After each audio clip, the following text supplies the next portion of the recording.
नमस्कार दोस्तों, स्वागत है हमारे channel only study Mishra sir में। हम पढ़ रहे हैं अंतर्राष्ट्रीय घटनाक्रम पर आधारित महत्वपूर्ण प्रश्न। इसका भाग 3 है। फटाफट देख लीजिए, लास्ट तक देखिएगा। इसका एक एक प्रश्न बहुत ही महत्वपूर्ण है, शानदार प्रश्न है। एक एक परीक्षा में प्रश्न आने वाले प्रश्न हैं और बहुत ही शानदार तरीके से इसमें बताया गया है और लिखा गया है। पहला प्रश्न देखिए, इजराइल ने फिलिस्तीन के आतंकवादी समूह हमास के खिलाफ कौन सा ऑपरेशन चलाया था? तो इसका उत्तर हो जाएगा ऑपरेशन आयरन स्वॉर्ड, है ना। बहुत महत्वपूर्ण प्रश्न है, आप याद रखिएगा। इजराइल और फिलिस्तीन के बीच में जो विवाद हुआ था उसमें ऑपरेशन आयरन स्वॉर्ड जो है, इजराइल ने फिलिस्तीन के आतंकवादी समूह हमास के खिलाफ ये चलाया था, उनको निकालने के लिए। अब देखिए दो और जो है इसमें ऑपरेशन ध्यान रखिए। हमास ने भी सबसे पहले हमास ने आक्रमण किया था इजराइल पर, तो हमास ने इजराइल पर हमले के लिए ऑपरेशन अल अक्सा फ्लड चलाया था और इसके बाद ही इजराइल ने ऑपरेशन आयरन स्वॉर्ड चलाया था। तो ये दोनों को ध्यान रखिएगा। फिर उसके बाद जो है हमास इजराइल संघर्ष में भारत सरकार ने इजराइल से भारतीयों को निकालने के लिए, वहाँ से अपने देश में वापस बुलाने के लिए कौन सा ऑपरेशन चलाया था? तो ऑपरेशन अजय चलाया था। ये बात भी ध्यान रखिएगा। तो हमास इजराइल संघर्ष के चलते भारत सरकार द्वारा 11 अक्टूबर 2023 को इजराइल से भारत के नागरिकों को सुरक्षित निकालने के लिए ऑपरेशन अजय चलाया गया था। ये ध्यान रखिएगा, वेरी वेरी मोस्ट इंपॉर्टेंट। अगला प्रश्न देखिए, कितने शहरों को वर्ल्ड सिटीज डे के अवसर पर UNESCO creative city network UCCN में शामिल किया गया? यूनेस्को क्रिएटिव सिटी मतलब रचनात्मक शहर के नेटवर्क में शामिल किया गया। तो कुल 55 शहरों को शामिल किया गया है। 31 अक्टूबर को विश्व शहर दिवस मनाया जाता है और इसी दिन जो है इसको 55 शहरों को रचनात्मक शहर की सूची में शामिल किया गया। दुनिया के 55 शहरों को रचनात्मक सूची में शामिल किया गया 31 अक्टूबर 2023 को। यूनेस्को का महानिदेशक हैं आद्रे अजोले। उन्होंने 55 शहरों को रचनात्मक शहरों के नेटवर्क में शामिल किया। अब विश्व के रचनात्मक शहरों की कुल संख्या 350 हो गई है, ये याद रखिएगा। अब इन 55 शहरों में भारत के 2 शहरों को शामिल किया गया। वो शहर कौन कौन से हैं? तो इन 55 शहरों में भारत के 2 शहरों को शामिल किया गया है। एक है कोझिकोड केरल का साहित्य के क्षेत्र में, और दूसरा ग्वालियर है मध्य प्रदेश में, संगीत के क्षेत्र में शामिल किया गया। अब इसके साथ ही अब रचनात्मक शहरों की सूची में भारत के कुल 8 शहर शामिल हो चुके हैं, याद रखिएगा, very very most important.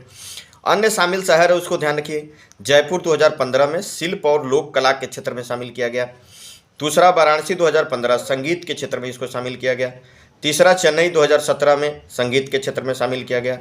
Mumbai 2019 में फिल्म के क्षेत्र में, हैदराबाद 2019 में पाक कला के क्षेत्र में, और श्रीनगर 2021 में शिल्प एवं लोक कला के क्षेत्र में शामिल किया गया है। तो इस तरीके से आप देखेंगे इसमें तो शिल्प और लोक कला में 2 श्रीनगर और जयपुर को शामिल किया गया है।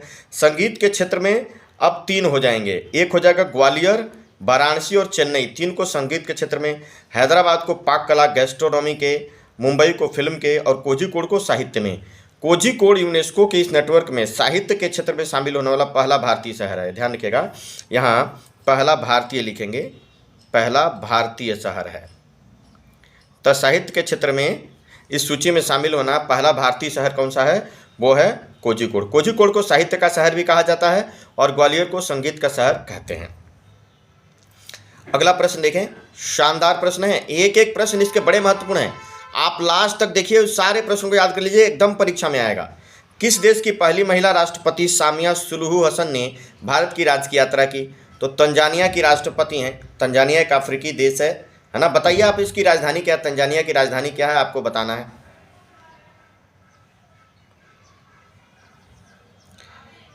तो तंजानिया की राष्ट्रपति हैं सामिया सुलुहु हसन। उन्होंने भारत की यात्रा की है, याद रखेंगे।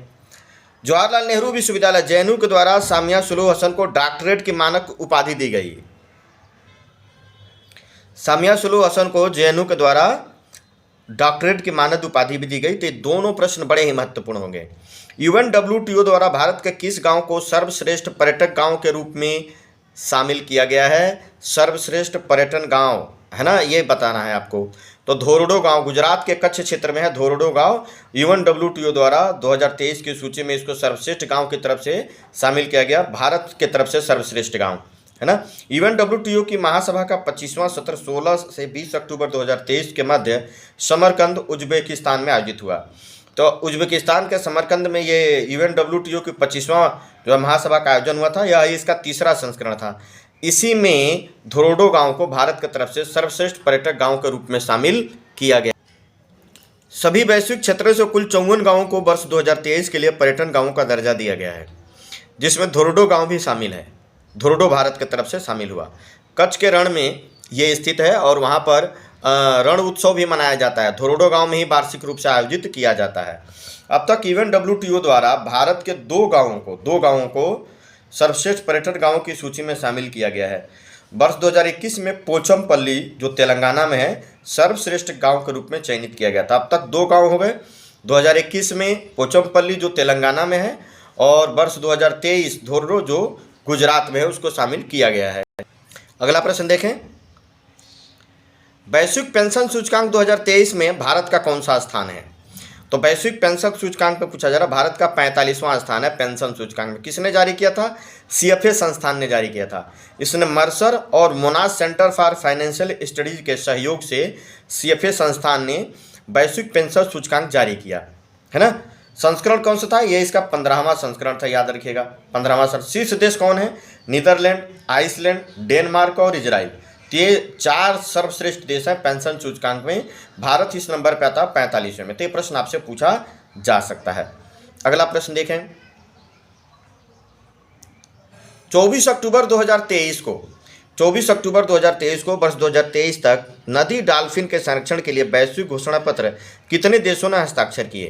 तो नदी डॉल्फिन के संरक्षण के लिए 11 देशों ने मिलकर एक वैश्विक घोषणा पत्र जारी किया, जिसे बोला जा रहा है बागोटा घोषणा पत्र। ठीक है, बागोटा घोषणा पत्र, क्योंकि 24 अक्टूबर 2023 को कोलंबिया की राजधानी बागोटा में नदी डॉल्फिन की प्रजातियों के संरक्षण के लिए एक समझौते पर हस्ताक्षर किए गए थे, इसलिए इसको बागोटा घोषणा पत्र भी। अगर आप पूछा जाए कि बताइए बागोटा घोषणा पत्र क्या है, तो ध्यान रखिएगा नदी डॉल्फिन के संरक्षण के लिए जो समझौता हुआ है ना, वहाँ पर कोलंबिया की राजधानी में हुआ था, यहाँ पे सम्मेलन हुआ था, वहीं पर हस्ताक्षर किए गए।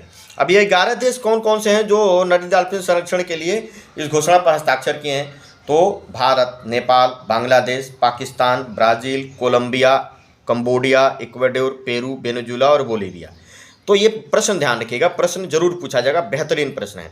चलिए आज के लिए इतना ही, कल फिर इसी तरीके के प्रश्न लेकर आएंगे। हमारे चैनल पर नए हैं तो उसको सब्सक्राइब अवश्य कर लीजिए, वीडियो को लाइक करना बिल्कुल न भूलिए और सभी लोगों से कहेंगे इस वीडियो को लाइक और शेयर अवश्य करिए, हमारे चैनल को सब्सक्राइब करिए। हमारा चैनल नया है, इसको आपके सपोर्ट की बहुत बहुत बहुत ज़रूरत है। चलिए सभी लोगों का बहुत बहुत धन्यवाद। जय हिंद, जय भारत।